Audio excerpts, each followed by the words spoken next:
The land plot next door to Dunearn House just sold for 15% more. So here's the question. Could early buyers be getting an advantage, or is this simply how land prices move over time?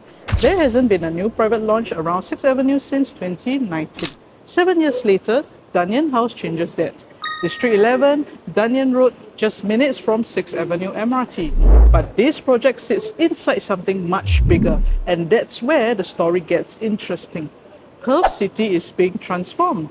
176 hectares of land, up to 20,000 homes, 2 MRT lines, a green corridor connecting the nature reserve.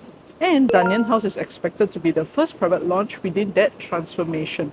Now, here's the numbers that matter.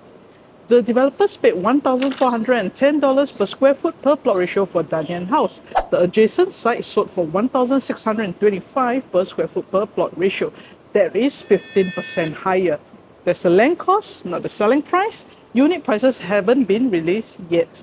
But if future projects are launched based on higher land costs, buyers entering earlier may have a benchmark working in their favor. That's the honest version of the first mover argument. Of course, there are trade-offs. This is a 99-year project in a predominantly freehold district, and as Turf City evolves over the next decade or two, there will inevitably be ongoing development around the area. This isn't a short-term story, it's a long-term bet on a neighborhood that is still taking shape. So the real question isn't whether Dunearn House is cheap. It's whether being first into Turf City gives buyers an advantage before the next benchmark resets, or whether you would rather wait for the precinct to mature.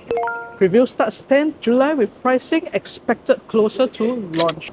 Comment Dunearn if you like the latest updates, floor plans and pricing once they are released, and a deeper analysis on who this launch could make sense for.